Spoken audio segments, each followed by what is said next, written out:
Dan pemirsa, langsung saja kita akan membahas terkait dengan peristiwa ini bersama dengan sejumlah narasumber yang telah terhubung melalui sambungan virtual. Sudah ada Guru Besar Kriminologi Universitas Indonesia, Profesor Adrianus Meliala, kemudian Penasehat Ahli Kapolri, Irjen Pol Purnawirawan Arianto Sutadi. Selamat petang, Bapak-Bapak. Selamat petang, Mbak Susa. Selamat petang, Prof.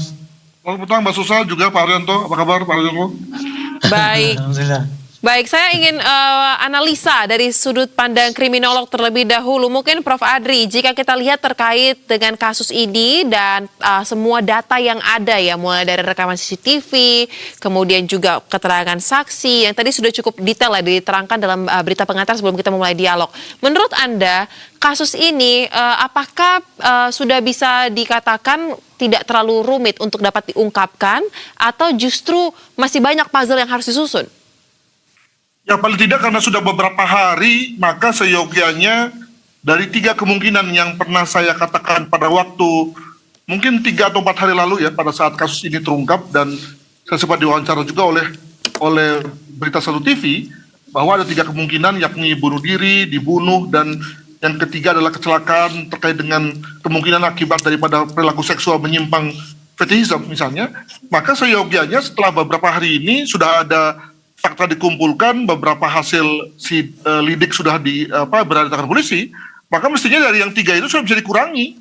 Maka misalnya sebagai contoh, apakah sudah bisa dikurangi bahwa sebetulnya kalau dilihat dari tidak adanya tanda-tanda kekerasan entry point ya, ketika misalnya tidak ada kerusakan pada jendela, pada pintu, demikian juga tidak ada tanda-tanda orang masuk dari genteng misalnya, maka konteks pembunuhan bisa dihilangkan. Sehingga lalu kemudian polisi bisa fokus kepada yang pertama kedua, yakni bahwa korban bunuh diri atau karena kecelakaan akibat daripada perilaku seksual menyimpang gitu ya.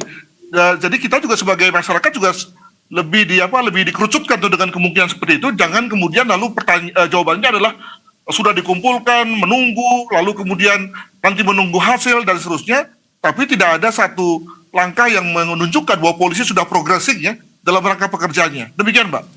Baik, jadi menurut Anda dengan data-data ini harusnya sudah semakin terlihat jelas ya benang merah mana yang menjadi penyebab kematian dari korban ataupun yang ditemukan di kamar indekos ini. Nah, tapi Pak Arianto, kira-kira untuk kasus ini, kalau dari analisa kriminolog tadi Prof. Adri sudah cukup jelas, sudah bisa dicoret kira-kira mana yang tidak mungkin ya, apalagi dengan tidak adanya luka-luka yang ditemukan, tidak ada kerusakan dalam jendela. Nah, tapi apalagi sebenarnya yang ditunggu oleh pihak penyidik biasanya dalam menangani kasus seperti ini untuk dapat bisa menyimpulkan kurang lebih ini yang menjadi dugaan kuat penyebab kematian. Ya, kalau menurut pandangan saya, penyidik itu sekarang pasti sibuk sekali karena belum dapat clue yang jelas itu ya. Tapi sekarang ini harusnya tugas pokok daripada penyidik itu adalah mengumpulkan saksi sebanyak mungkin, keterangan-keterangan sebanyak mungkin, dan membuat satu hipotesa beberapa tadi yang disampaikan Pak Profesor tadi, Pak Adrianus Meliala tadi. Jadi dari saksi-saksi, keterangan, alat bukti yang ada itu kemudian dirangkai dan kita pakai hipotesa. Kalau hipotesa begini, kira-kira ini bisa jalan apa tidak? Kalau ini jalan apa tidak? Ini jalan apa tidak gitu.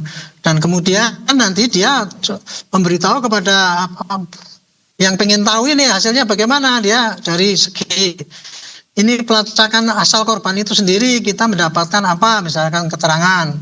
Karena ini untuk mengungkap ini sebetulnya ini ada faktor yang memudahkan dan ada juga faktor yang masih dibutuhkan gitu. Tapi yang jelas kasus ini tidak serumit apabila kita tidak tahu siapa yang terbunuh dan siapa kira-kira yang saksi yang melihat.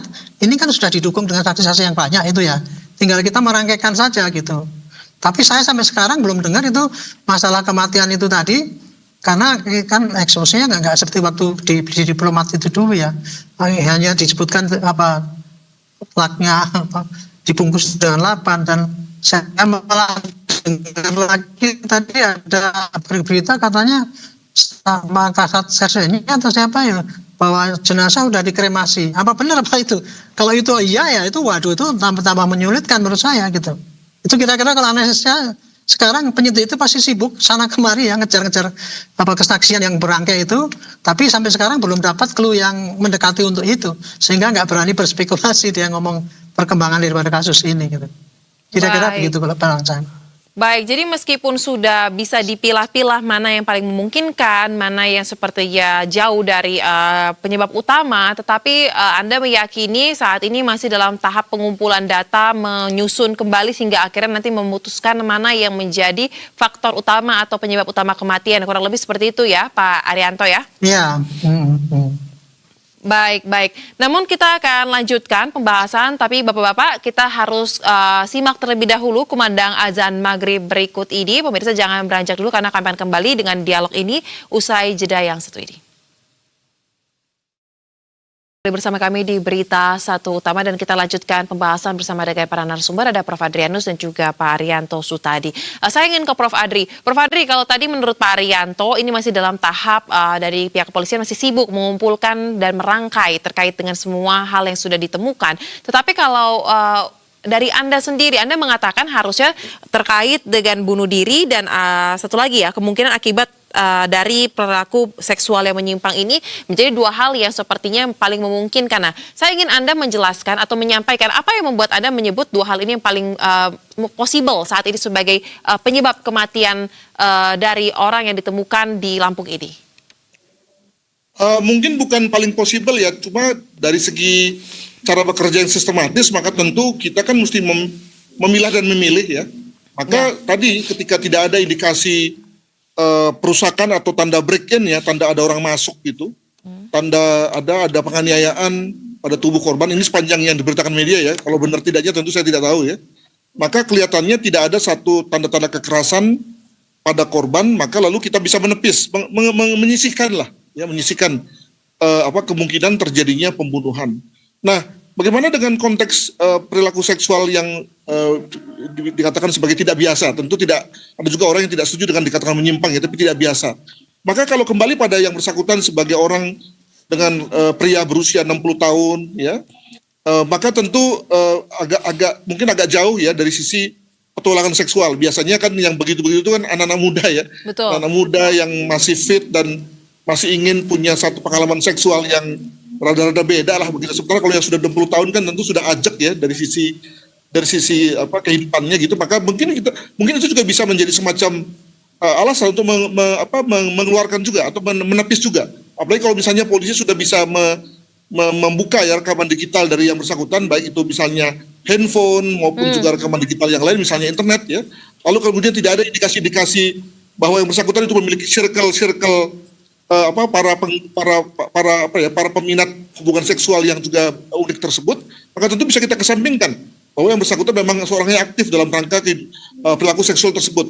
Maka tinggal tersisa yang satu, kan begitu. Jadi cara bekerjanya begitu tuh.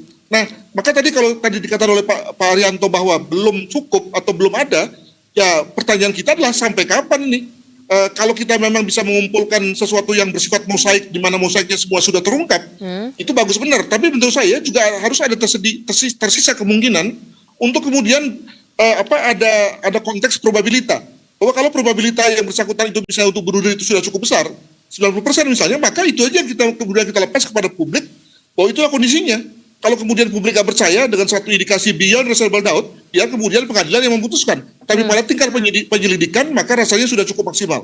Demikian, Mbak. Baik, nah terkait tadi Anda menyinggung soal rekaman digital, Prof. Adrianus. Nah, kalau tidak salah, sampai dengan saat ini informasi yang disampaikan bahwa ponselnya memang ada, tapi SIM card-nya hilang. Nah, apakah ini menjadi kendala Anda lihat dalam pengungkapan jejak digital komunikasi yang terakhir detik-detik sebelum akhirnya ditemukan dalam kondisi meninggal dunia?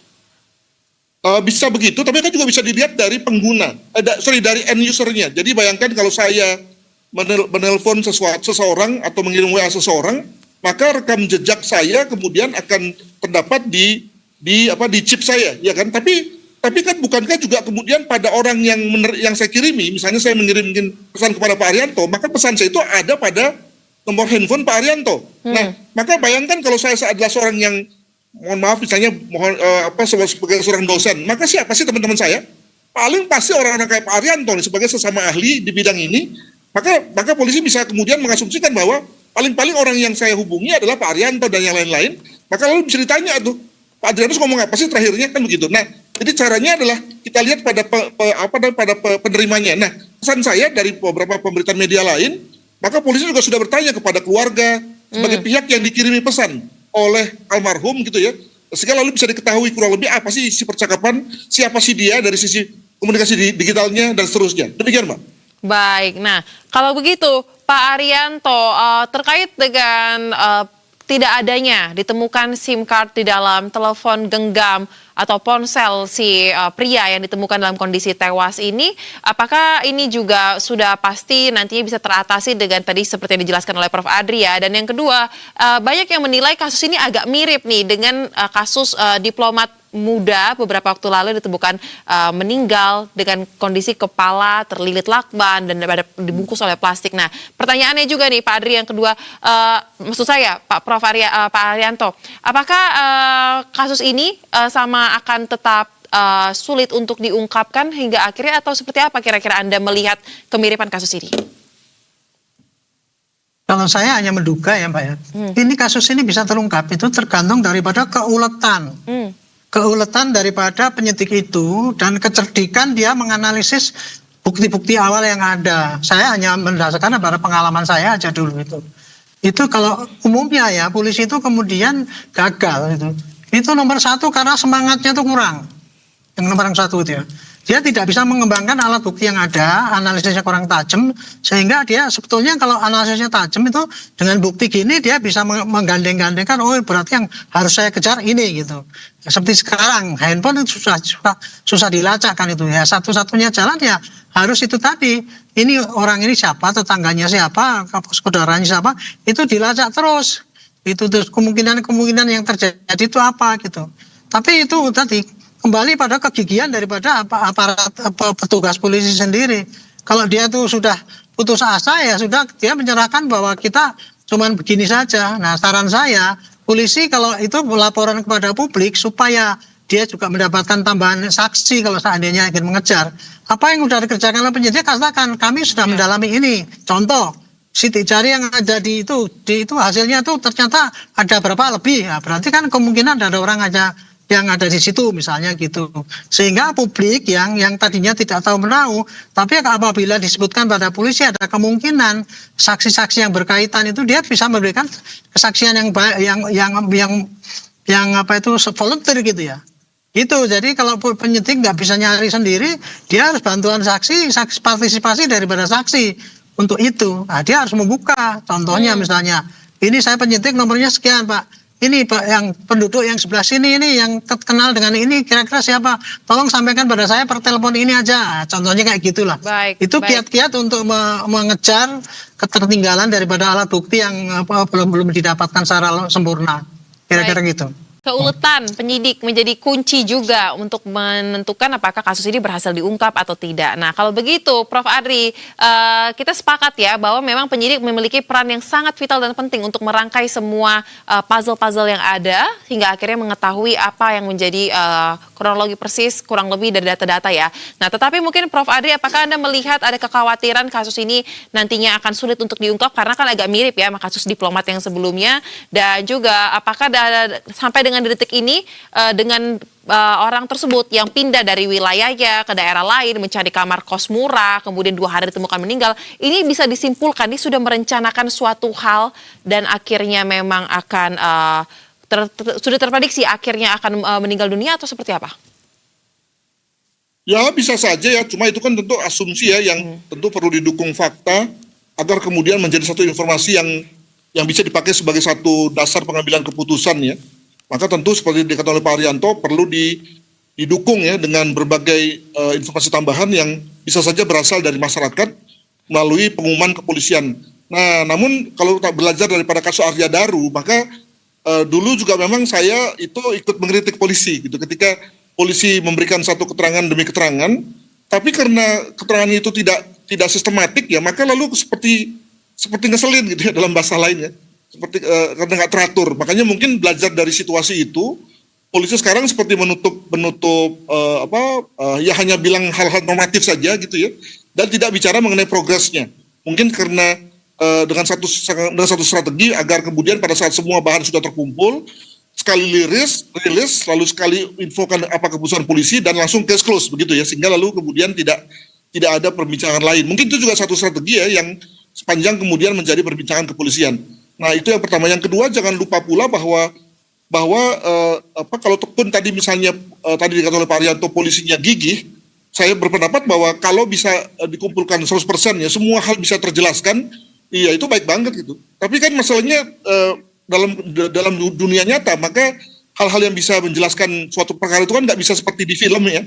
Semua bisa terungkap gitu. Maka mungkin 80%, 90%.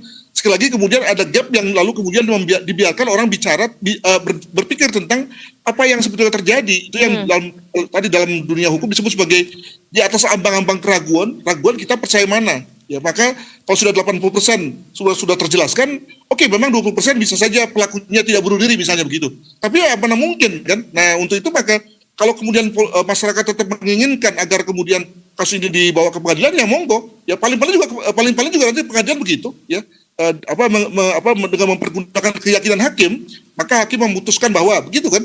Karena tadi tidak bisa semua fakta itu bisa terungkap semuanya mengingat ketidakadaan data ya hingga 100%. Alhasil kemudian kita terpaksa menggunakan cara berpikir probabilitas ya yang dalam bahasa hukum disebut sebagai beyond reasonable doubt. Terima kasih. Baik, kalau begitu kita akan kawal terus ya bagaimana nantinya hasil pengungkapan atas kasus ini yang dilakukan oleh pihak penyidik kepolisian. Terima kasih untuk analisa yang menarik yang dibagikan Prof. Adrianus dan juga Pak Arianto tadi. Salam sehat, selamat kembali beraktivitas. Amin, terima kasih. Terima kasih Pak Arianto, Pak Sosa, terima kasih.